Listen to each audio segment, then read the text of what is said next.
Hello दोस्तों, नमस्कार। स्वागत आपका हमारे इस चैनल में। जैसा कि मैंने आप सभी से प्रॉमिस किया था कि मैं पटवार राजस्थान एनएचएम वाली वैकेंसी के लिए सीएचओ, फिजियोथेरेपिस्ट या कोई भी वैकेंसी हुई, राजस्थान पुलिस हुई, सभी के लिए एक फ्री में यूट्यूब चैनल पर निःशुल्क यानी फ्री वाला कोर्स मैं आप सभी के सामने लेकर आने वाला हूं। तो इस चीज़ का आगाज हो चुका है आज की वीडियो में। जैसा कि आप देख पा रहे होंगे, ये सब आप देख पा रहे होंगे, कंप्यूटर वाली क्लास आपके सामने हम लेकर आ गए हैं इसी चैनल पर, जैसा कि मैंने पिछली वीडियो में प्रॉमिस किया था।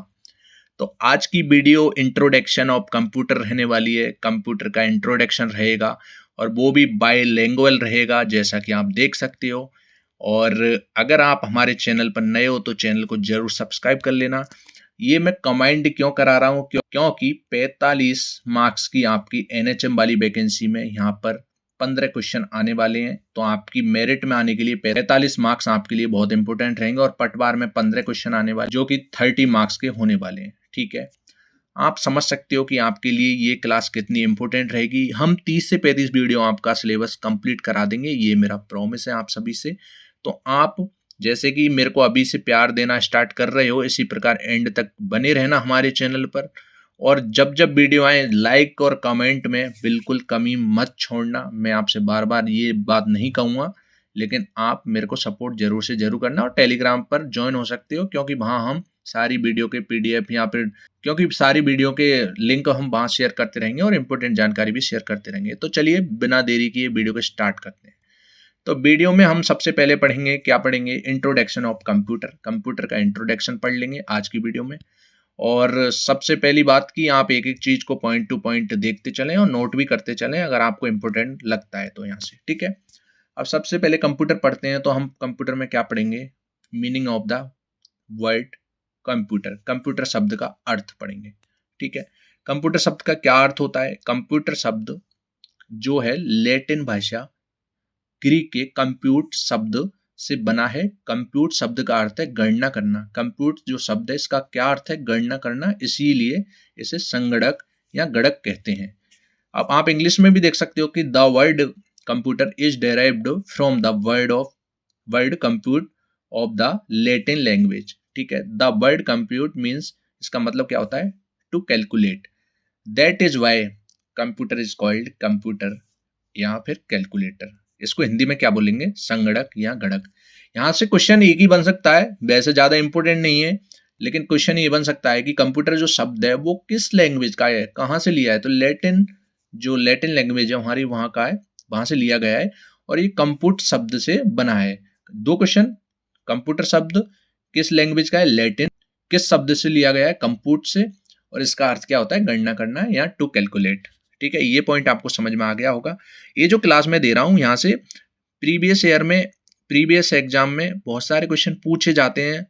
कोई भी एग्जाम उठा लो, जनरल एग्जाम कोई सा भी उठा लो, यहाँ से एक दो क्वेश्चन आते हैं और जरूरी भी नहीं यहाँ से पूछ भी लिया जाए, लेकिन हम कंप्यूटर पढ़ते हैं तो सबसे पहले ये कंप्यूटर का इंट्रोडक्शन जरूर पढ़ना होता है।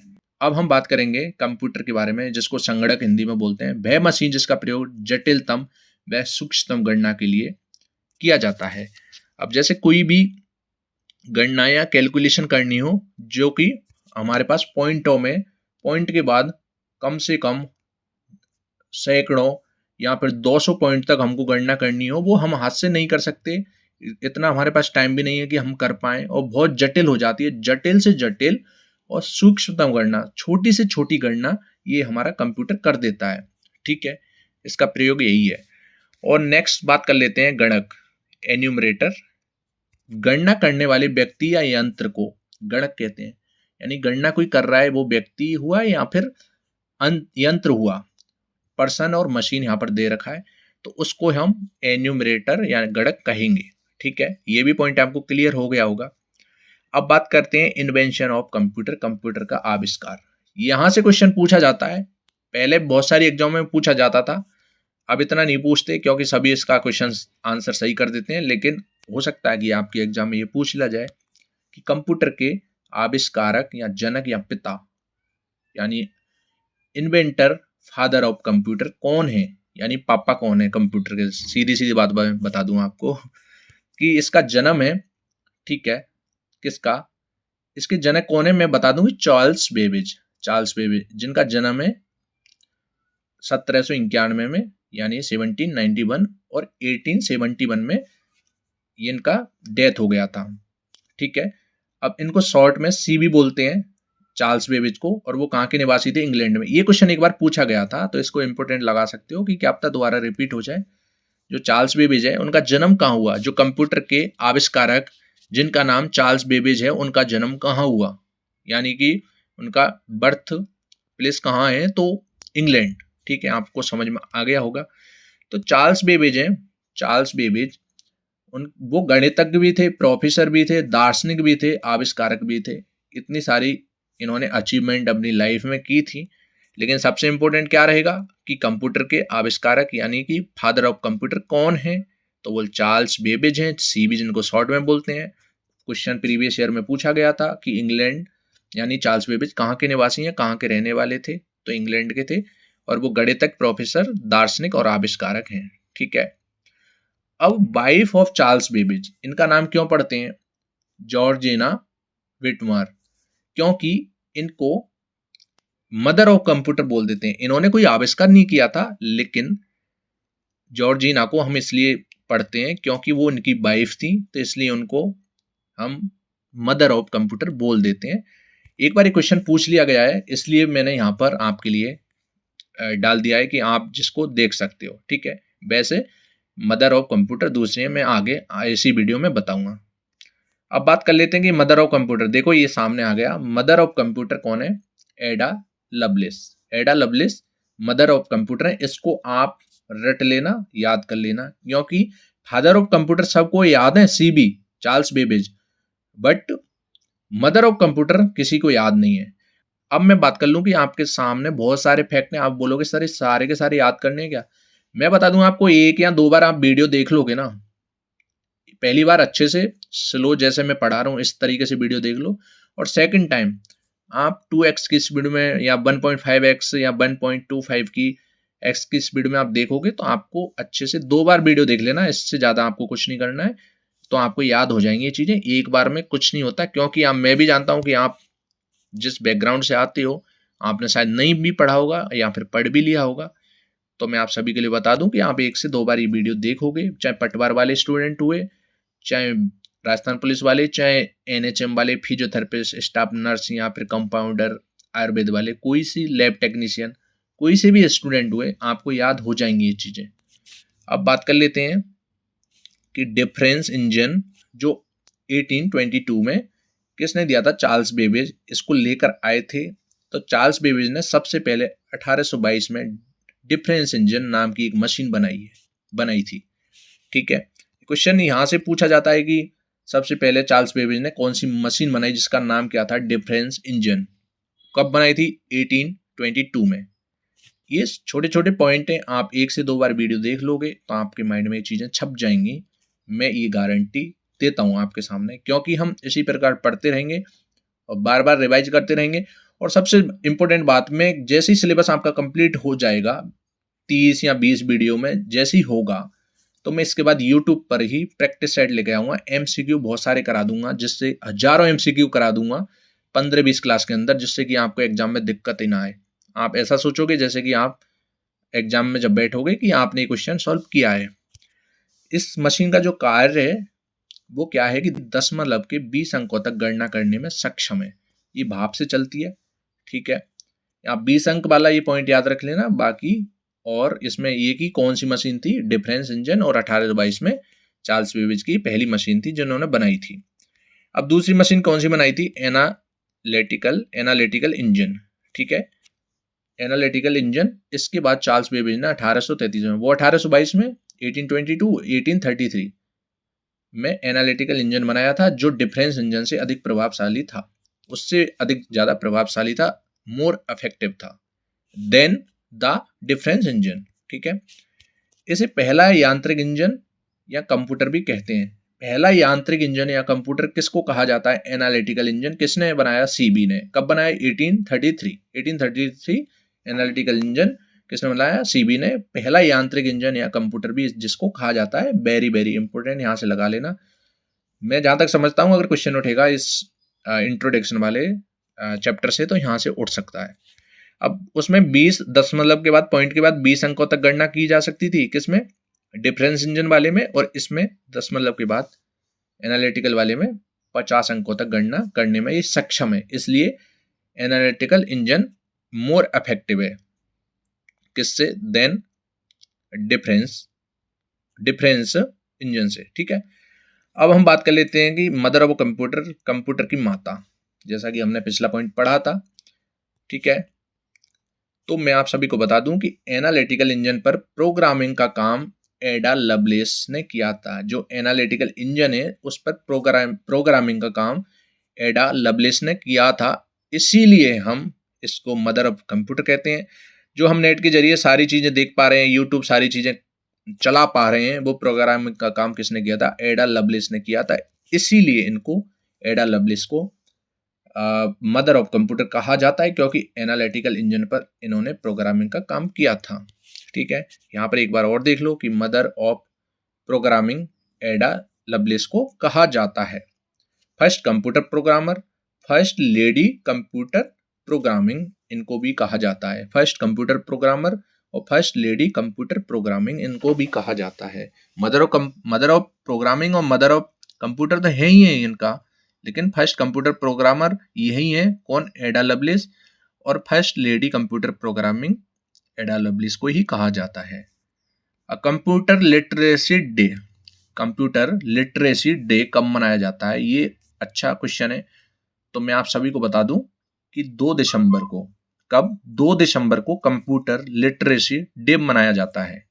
ठीक है, यहाँ पे नीचे दे रखा है कि परिवर्तनशील विश्व के लिए साक्षरता को बढ़ावा देना, टिकाऊ और शांतिपूर्ण समाजों की नींव का निर्माण करना, ये कब मनाया गया था, 2023 में, जिसकी थीम थी। और कंप्यूटर साक्षरता दिवस 2 दिसंबर को मनाया जाता है। आप इतना याद रख लेना ओनली, कंप्यूटर साक्षरता दिवस कब मनाया जाता है, तो 2 दिसंबर को मनाया जाता है। अब बात कर लेते हैं हम NIIT, national institute of information technology, जो कि 1981 में स्थापना हुई थी इनकी, एस्टेब्लिश्ड। इसका नाम याद रख लेना, NIIT, national institute of information technology 1981। ठीक है, अब हम बात कर लेते हैं कि कंप्यूटर की परिभाषा, कंप्यूटर की परिभाषा क्या है। जो हम कंप्यूटर, बहुत देर से कंप्यूटर कर रहे हैं, इसकी एक बार डेफिनेशन देख लेते हैं कि यह ऐसी इलेक्ट्रॉनिक डिवाइस है जो गणितीय व तार्किक गणनाएं करती है, कंप्यूटर डेटा को सूचना में परिवर्तित करता है। क्योंकि यह प्रक्रिया कंप्यूटर के द्वारा होती है, इसलिए इसे ADP, इलेक्ट्रॉनिक डेटा प्रोसेसिंग कहा जाता है।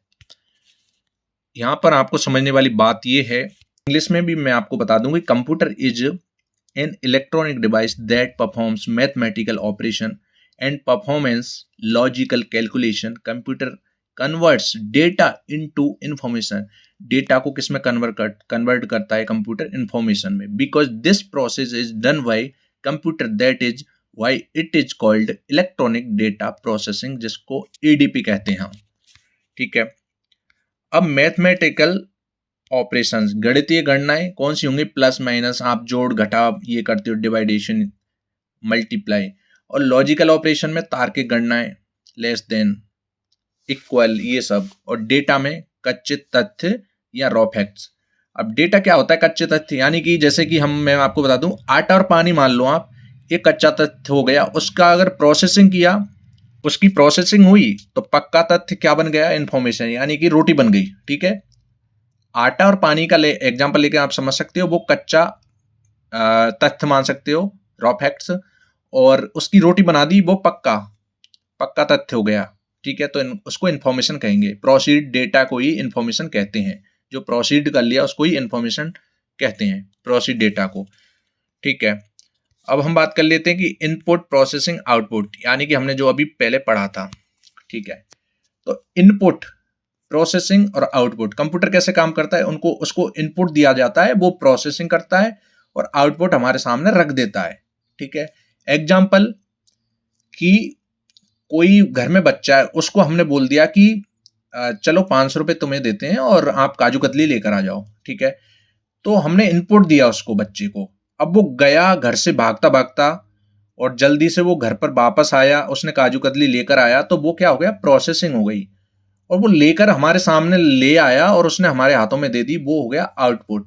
ऐसे ही कंप्यूटर में कोई इनपुट हम देते हैं, वो प्रोसेसिंग करता है कंप्यूटर और हमारे सामने कोई भी रिजल्ट ला के रख देता है, उसको हम आउटपुट कहते हैं। ये आपको शायद चीजें समझ में आ गई होंगी कि मैं क्या कहना चाह रहा हूं। अब कंप्यूटर सिस्टम, कंप्यूटर की कार्य प्रणाली, ठीक है, कंप्यूटर की कार्य प्रणाली कैसे है?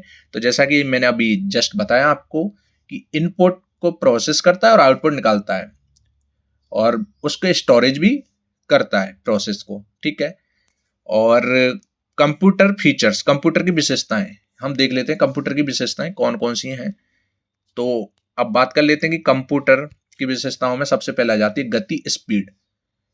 कंप्यूटर प्रोग्राम की स्पीड को हर्ट्ज में मापते हैं। ये क्वेश्चन इंपॉर्टेंट है कि कंप्यूटर की जो गति है, स्पीड है, हम किस में मापते हैं, यानी किस में मीजर्ड करते हैं?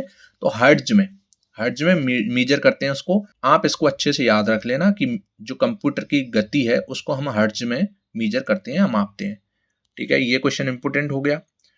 क्योंकि अब बात कर लेते हैं, वर्तमान समय में कंप्यूटर नैनो सेकंड में गणनाएं कर सकता है। कंप्यूटर बहुत तेज हो गया है कि बड़े से बड़ा काम दे दो, छोटे से छोटा काम दे दो, आप माइक्रो सेकंड में आप उससे कुछ भी काम करवा लो। ये कंप्यूटर की विशेषता है। तो गति बहुत ही ज्यादा है, कंप्यूटर की ये विशेषता हो गई। और त्रुटिहीन है, एक्यूरेसी 100% आ जाएगी।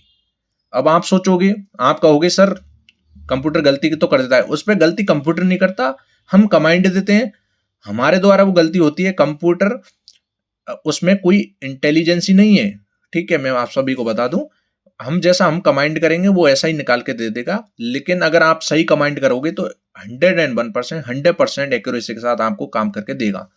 विशाल भंडारण क्षमता, लार्ज स्केल कैपेसिटी, आप सभी को बताया कि बहुत ज्यादा आप उसमें कुछ भी डाल सकते हो। कार्य क्षमता, एफिशिएंसी, विविधता, वर्सेटिलिटी, बहुत सारे काम एक साथ वो कर सकता है और अलग अलग क्षेत्रों में भी वो काम कर सकता है। जैसे एजुकेशन डिपार्टमेंट में भी कंप्यूटर काम करता है और हेल्थ डिपार्टमेंट में कोई किराना स्टोर है या कोई शॉप है या मॉल है, बहुत सारी जगहों पे कंप्यूटर काम करते हैं, आप सभी को पता है।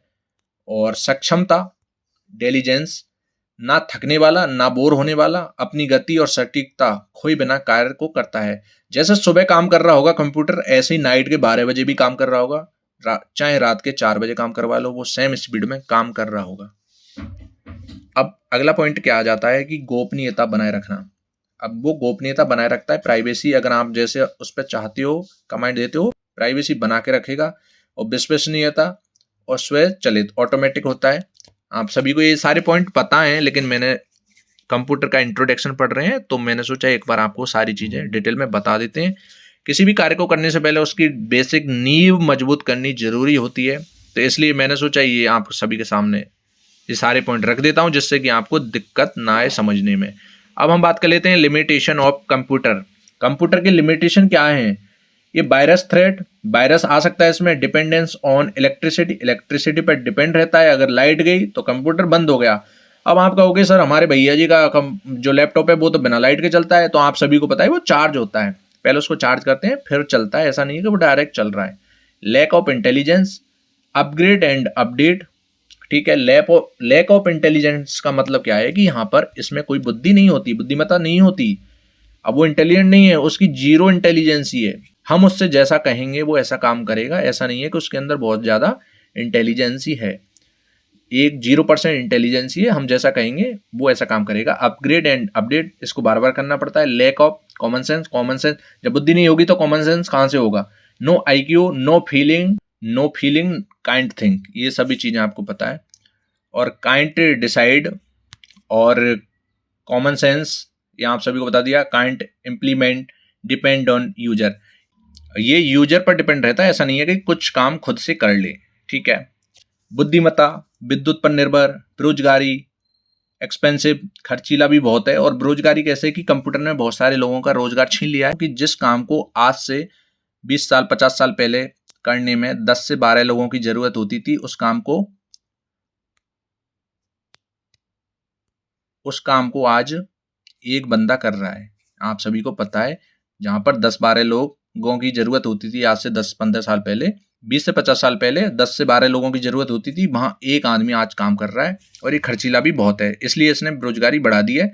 यूजेज ऑफ कंप्यूटर, कंप्यूटर के प्रयोग क्या है कि शिक्षा में ये काम आता है, स्वास्थ्य हेल्थ, जैसा कि मैंने अभी थोड़ी देर पहले बताया था, डिफेंस में भी काम आता है, रक्षा में, वाणिज्य, यातायात, ट्रांसपोर्ट के अंदर भी काम आता है, टिकट विकेट कटाते हैं हम, रेलवे, वायुयान, इन सभी चीजों, बैंक में भी, इंटरटेनमेंट में भी काम आता है। बेनिफिट्स ऑफ कंप्यूटर, कंप्यूटर के लाभ कौन कौन से हैं? समय की बचत है, समय की बचत करता है, टाइम सेविंग, कागज की बचत, जैसा कि आप सभी को पता है पहले की बहुत सारा यानी धांग लग जाती थी, कबाड़े में बेचना पड़ता है या रद्दी के भाव बेचना पड़ता है, इतना बहुत सारा कागज हमारे पास इकट्ठा हो जाता था जिसको रखने के लिए जगह नहीं होती थी, क्योंकि बहुत बहुत फाइल हैं, जैसे कि बहुत बड़ी फाइल हो गई, बहुत सालों की हो गई, तो उनको हम रखते रखते एक रूम भर जाता है। लेकिन आज के टाइम पे ऐसा नहीं है, कंप्यूटर के अंदर सेव कर दो, डेटा पूरा सेव रहता है, स्टोरेज रहता है। वातावरण कम प्रभावित, क्योंकि जब कागज बनेगा तो पेड़ कटेंगे, तो पेड़ कटेंगे तो वातावरण प्रभावित होगा, तो कंप्यूटर के आने से कम प्रभावित होता है। त्रुटि रहित कार्य, जैसा कि मैंने अभी थोड़ी देर पहले बताया था, एरर फ्री वर्क है, एरर फ्री वर्क, कार्य की गुणवत्ता, क्वालिटी ऑफ वर्क, ठीक है। अब कंप्यूटर को कृत्रिम बुद्धि की संज्ञा दी गई है, क्या? आर्टिफिशियल इंटेलिजेंस, कृत्रिम बुद्धि की संज्ञा दी गई है। कंप्यूटर जितने समय में कार्य संपन्न करता है वह समय कहलाता है। क्या कहलाता है? कंप्यूटर जितने समय में कार्य करता है उसको समय कहते हैं। कोई व्यक्ति कंप्यूटर साक्षर कहलाता है यदि वह आवश्यक एप्लीकेशनों को चलाने में सक्षम हो। कोई व्यक्ति कंप्यूटर साक्षर कब कहलाएगा? कंप्यूटर लिटरेट कब कहलाएगा वो? जब उसको कंप्यूटर के आवश्यक एप्लीकेशन, यानी वो गाना भी कंप्यूटर में चलाना जानता है ना, वीडियो देखना भी जानता है या कुछ भी करना जानता है, तो वो कंप्यूटर साक्षर कहलाएगा। अगर उससे ओपन ही नहीं हो रहा, वो एक बटन भी नहीं दबा पा रहा, प्रेस नहीं कर पा रहा, तो वो कंप्यूटर साक्षर नहीं है। जिस प्रकार कोई व्यक्ति अपना नाम पढ़ लेता है, लिख लेता है, वो साक्षर माना जाता है, उसी प्रकार कंप्यूटर में आवश्यक एप्लीकेशनों को चलाने में सक्षम है तो वो कंप्यूटर साक्षर कहलाएगा। तो ये थी आज की क्लास, पहली क्लास थी, हो सकता है मैं समझाने में थोड़ी कमी रह गई हो, लेकिन नेक्स्ट क्लास से मैं कोशिश करूंगा कि अच्छे से आपको चीज़ों को समझाऊं और आपको एक एक पॉइंट अच्छे से समझ में आए, ये मेरी कोशिश रहेगी। अब जितना भी समझाया मैंने पूरा एफर्ट लगाया, बट मेरी ये पहली क्लास थी तो इसलिए थोड़ी कमी रह गई होगी। आई नो, मैं जानता हूँ कुछ ना कुछ कमी रही होगी, तो मेरे को कमेंट सेक्शन में बता सकते हो। और क्या इसमें इम्प्रूव करना चाहिए? वैसे दोनों लैंग्वेज मैंने दे रखी हैं, समझने में आपको दिक्कत नहीं आई होगी क्योंकि कंटेंट बाइलिंगुअल है। और आपको जहाँ दिक्कत आ रही होगी आप थोड़ा पॉज करके आप इंग्लिश भी पढ़ लिया करें, इससे आपको दिक्कत नहीं होगी। और वैसे मैंने सारे वर्ड इंग्लिश में भी साथ साथ में बताए हैं, तो मैं जहाँ तक समझता हूँ आपको दिक्कत नहीं हुई होगी, ठीक है। तो ये वीडियो 20 से 25 मिनट की रहा करेंगे डेली, क्योंकि हम 5 से 6 पेज डेली कवर किया करेंगे और इतनी देर में ये कंप्लीट हो जाया करेगी। तो आज की वीडियो कैसी रही कमेंट में जरूर बताएं, और पहली वीडियो जितना ज़्यादा लाइक और शेयर करोगे इतना ही ज़्यादा मुझे मोटिवेशन आएगा। और अपने दोस्तों में जितने भी लोग तैयारी कर रहे हैं सबके साथ इस वीडियो को जरूर से जरूर शेयर करें। तो आई होप दोस्तों आपको ये वीडियो अच्छी लगी होगी, अच्छी लगे तो लाइक शेयर एंड सब्सक्राइब और बेल आइकन भी प्रेस करना ताकि आपको हर वीडियो के नोटिफिकेशन मिलते रहें। तो आज की वीडियो में इतना ही, मिलते हैं किसी नेक्स्ट वीडियो में, तब तक के लिए जय हिंद, वंदे मातरम।